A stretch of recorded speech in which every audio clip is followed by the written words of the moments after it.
Hello दोस्तों, आज हम बात करेंगे एक ऐसी प्रॉब्लम के बारे में जो पिछले कुछ सालों में और भी बढ़ती जा रही है, मायोपिया, या जिसे हम आम भाषा में शॉर्ट साइटेडनेस कहते हैं। खासकर बच्चों और युवाओं में ये प्रॉब्लम तेजी से बढ़ रही है और इसका बड़ा रीजन है कोविड-19 लॉकडाउन्स।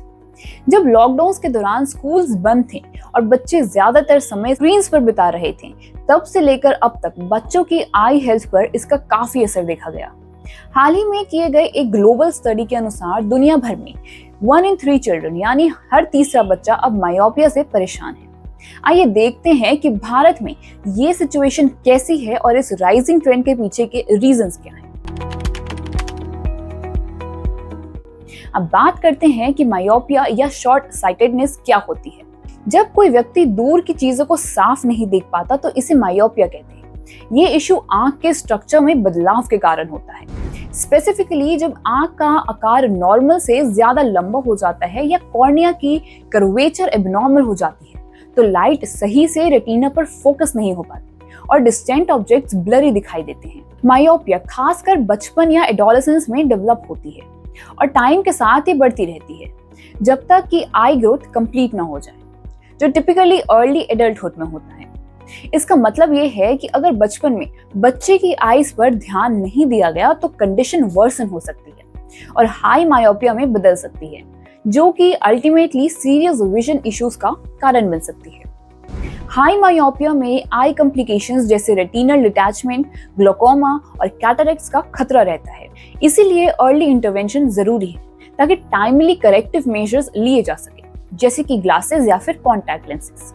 मायोपिया आमतौर पर जेनेटिक फैक्टर्स की वजह से होती है, लेकिन एक्सटर्नल फैक्टर्स जैसे एक्सेसिव नियर वर्क, जैसे कि रीडिंग, स्क्रीन टाइम भी इसके डेवलपमेंट में कंट्रीब्यूट करते हैं। बच्चों में मायोपिया एक प्रोग्रेसिव कंडीशन होती है, मतलब कि अगर इसे शुरुआती स्टेजेस में कंट्रोल ना किया जाए तो ये वर्सन हो सकती है और अगर इसे अनट्रीटेड छोड़ा जाए तो ये सीवियर विजन इंपेयरमेंट्स का कारण बन सकती है।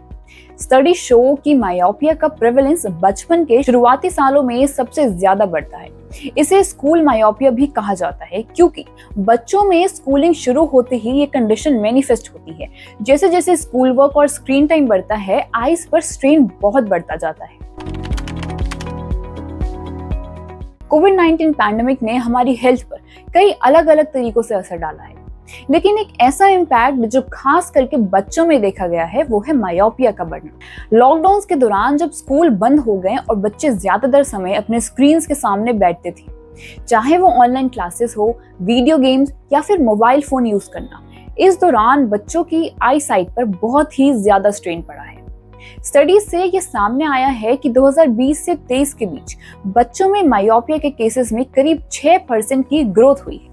ये इसलिए हुआ क्योंकि स्क्रीन टाइम ड्रामेटिकली बढ़ गया था और साथ ही आउटडोर एक्टिविटीज ना के बराबर हो गई थी। लॉकडाउन की वजह से बच्चों के पास आउटडोर प्ले का ऑप्शन नहीं था, जिससे कि उनकी आईज को नेचुरल डे लाइट नहीं मिल रही।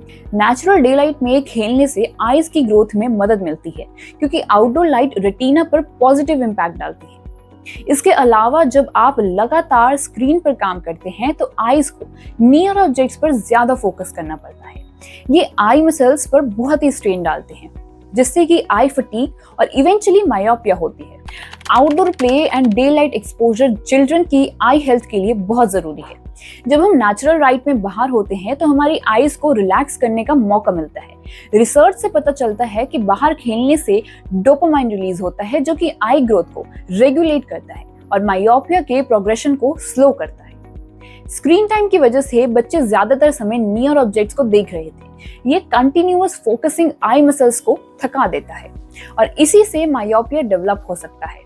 WHO के रिपोर्ट्स के अनुसार जिन बच्चों का आउटडोर टाइम कम होता है उनमें मायोपिया को डेवलप होने का खतरा डबल हो जाता है। इसके अलावा लॉकडाउन के दौरान डिजिटल डिवाइस यूजेज लगभग 50% बढ़ गया था, जो कि मायोपिया के बढ़ने का सबसे बड़ा कारण बना। अब बात करते हैं कि भारत में मायोपिया के केसेस कैसे बढ़ रहे हैं। एक रीसेंट रिपोर्ट के मुताबिक लॉकडाउन के बाद अब भारत में हर तीसरा बच्चा मायोपिया से अफेक्टेड है। खासकर अर्बन एरियाज में ये इशू और भी ज्यादा दिखाई दे रहा है, जहां के बच्चों को ज्यादातर समय इंडोर एक्टिविटीज में और डिजिटल डिवाइसेस पर दिखता है। स्कूल रीओपन होने के बाद भी ऑनलाइन लर्निंग का ट्रेंड पूरी तरीके से कम नहीं हुआ। अब भी कई बच्चे हाइब्रिड लर्निंग मॉडल के अंडर काम कर रहे हैं, जिसमें फिजिकल और ऑनलाइन क्लासेस दोनों शामिल हैं। मायोपिया का सबसे बड़ा खतरा ये है कि अगर इसे अर्ली स्टेज में नहीं पकड़ा गया तो ये आगे और बढ़ती जाती है, और अगर इसे अनट्रीटेड छोड़ा गया तो हाई मायोपिया डेवलप हो सकता है, जो कि लॉन्ग टर्म विजन प्रॉब्लम्स का कारण बन सकता है। स्टडीज कहती हैं कि अगर अभी स्टेप्स नहीं लिए गए तो 2050 तक इंडिया के 50% से ज्यादा बच्चों को मायोपिया हो सकता है। अर्बन इंडिया में बच्चों का लाइफस्टाइल बहुत ही ज्यादा सीडेंट्री हो गया है। उन्हें बहुत कम आउटडोर प्ले टाइम मिलता है और उनकी एक्टिविटीज ज्यादातर इंडोर होती हैं। इसके अलावा स्क्रीन बेस्ड एंटरटेनमेंट जैसे कि टीवी, वीडियो गेम्स और मोबाइल ऐप्स ने भी इनका यूज टाइम और अटेंशन पूरी तरीके से डिजिटल प्लेटफॉर्म्स पर शिफ्ट कर दिया है। WHO के आंकड़े बताते हैं कि अर्बन एरियाज में रहने वाले बच्चों में मायोपिया की प्रेवलेंस रूरल एरियाज के कंपटीशन में काफी ज्यादा है। इसका कारण है लाइफस्टाइल डिफरेंसेस, जैसे कि आउटडोर प्ले की कमी, स्क्रीन एक्सपोजर का बनना और कॉम्पिटिटिव एकेडमिक प्रेशर्स। अगर ये ट्रेंड कंटिन्यू करते हैं तो प्रोजेक्शंस के अनुसार 2050 तक मायोपिया के केसेस 50% से भी ज्यादा हो सकते हैं, जिससे कि millions of children severely affected होंगे। इसके साथ ही अनट्रीटेड मायोपिया का मतलब है कि बच्चे बड़े होने पर कॉम्प्लिकेटेड आई प्रॉब्लम्स का सामना करेंगे। अब बात करते हैं कि मायोपिया के बढ़ने के पीछे कौन से कारण सबसे इंपॉर्टेंट है। सबसे पहला और सबसे बड़ा कारण है स्क्रीन टाइम। जब बच्चे कंटिन्यूअस बेसिस पर स्क्रीन के सामने रहते हैं, चाहे वो मोबाइल हो, लैपटॉप हो या फिर टीवी, तो उनकी आईज पर काफी प्रेशर पड़ता है। नियर वर्क एक्टिविटीज जैसे कि पढ़ाई या छोटी स्क्रीन पर गेम्स खेलना आंखों को नियर ऑब्जेक्ट पर फोकस करने के लिए मजबूर करता है, और यही मायोपिया का सबसे कॉमन कॉज है। दूसरा कारण है आउटडोर प्ले टाइम की कमी। रिसर्च से साबित हुआ है कि जो बच्चे ज्यादा समय बाहर खेलते हैं उनमें मायोपिया डेवलप होने का खतरा कम होता है, क्योंकि नेचुरल डे लाइट उनकी आईज के लिए बेनिफिशियल होता है। एक और रीजन जो खासकर ईस्ट एशियन कंट्रीज में देखा गया है वो है अर्ली स्कूलिंग प्रेशर। जैसे सिंगापुर और हांगकांग में बच्चे बहुत ही कम उम्र में फॉर्मल स्कूलिंग शुरू कर देते हैं और बहुत ही ज्यादा टाइम तक क्लोज अप रीडिंग एक्टिविटीज में बिताते हैं, जिससे कि उनकी आईज पर काफी प्रेशर पड़ता है। एक्सेसिव स्क्रीन टाइम बच्चों में सबसे कॉमन प्रॉब्लम है। स्क्रीन पर कंटिन्यूअस फोकस करने से आईज को रेस्ट नहीं मिलता और धीरे धीरे विजन ब्लरी होने लगती है। खास करके छोटे स्क्रीन पर जैसे मोबाइल फोन्स या टैबलेट्स आईज को ज्यादा स्ट्रेन करना पड़ता है। ये इफेक्ट उन बच्चों में सबसे ज्यादा देखा गया है जो लॉकडाउन के दौरान ऑनलाइन स्कूलिंग कर रहे थे। आउटडोर एक्टिविटीज और नेचुरल डे लाइट बच्चों की आईज के लिए बहुत ही ज्यादा जरूरी है। स्टडी से ये प्रूव हुआ है कि बच्चों का दिन में कम से कम 2 घंटे बाहर खेलना उनकी आईज की हेल्थ के लिए आइडियल है, क्योंकि नेचुरल लाइट रेटिना को पॉजिटिवली स्टिमुलेट करती है। अर्ली एजुकेशन प्रेशर के कारण बहुत से कम एज में चिल्ड्रन की आईज पर ज्यादा स्ट्रेन पड़ता है, खास करके एशिया में जहां कॉम्पिटिटिव एग्जाम्स का प्रेशर बहुत ही जल्दी शुरू हो जाता है। यहाँ मायोपिया के रेट्स सबसे ज्यादा है। अर्ली स्कूलिंग, किताबों और स्क्रीन्स पर कांस्टेंट फोकस और आउटडोर प्ले की कमी इसे और बढ़ा देती है। अब जब हमें ये समझ में आ गया है कि मायोपिया के केसेस क्यों बढ़ रहे हैं, तो आइए जानते हैं कि इसे कंट्रोल करने के लिए हम क्या कर सकते हैं। सबसे पहला और सबसे इम्पोर्टेंट स्टेप है स्क्रीन टाइम को कंट्रोल करना। एक्सपर्ट्स का कहना है कि बच्चों का कंटिन्यूअस स्क्रीन एक्सपोजर उनकी आईज के लिए हार्मफुल है। इसलिए एक बहुत ही इफेक्टिव सॉल्यूशन है 20-20-20 रूल को फॉलो करना। इसका मतलब ये है कि हर 20 मिनट बाद बच्चे को 20 सेकेंड के लिए ब्रेक लेना चाहिए और करीब 20 फीट दूर किसी ऑब्जेक्ट को देखना चाहिए।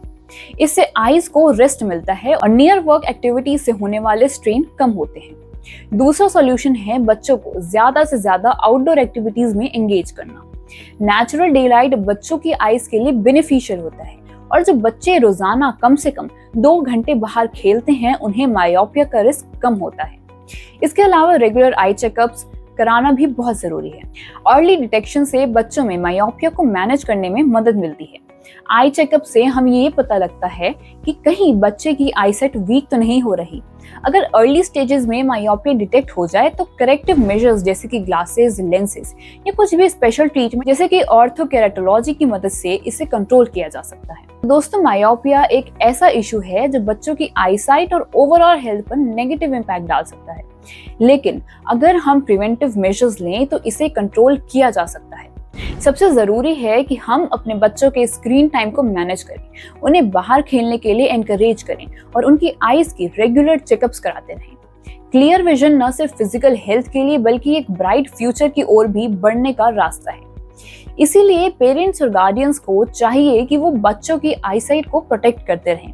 ये हमारी रिस्पॉन्सिबिलिटी है कि हम अपनी नेक्स्ट जनरेशन की आईसाइट और वेल बीइंग को सुरक्षित रखें। बैलेंस स्क्रीन टाइम बच्चों के डेवलपमेंट के लिए स्क्रीन्स का कंट्रोल्ड यूज बहुत ही जरूरी है और इस बात का ध्यान रखना पेरेंट्स की रिस्पॉन्सिबिलिटी है कि बच्चे एक्सेसिवली स्क्रीन्स पर डिपेंडेंट ना हो। Encouraging outdoor activities, outdoor play न केवल फिजिकल हेल्थ के लिए अच्छा है बल्कि ये मेंटल एंड इमोशनल वेलबींग के लिए भी बहुत ही अच्छा है। इससे बच्चों की क्रिएटिविटी और कॉग्निटिव स्किल्स भी डेवलप होते हैं। Taking proactive steps, prevention is always better than cure. इसीलिए अर्ली प्रिवेंशनल स्टेप्स लेना जरूरी है ताकि फ्यूचर में मायोपिया जैसी आई कंडीशन से बचा जा सके। आपके इस मुद्दे पर क्या राय है, हमें कमेंट सेक्शन में जरूर बताएं।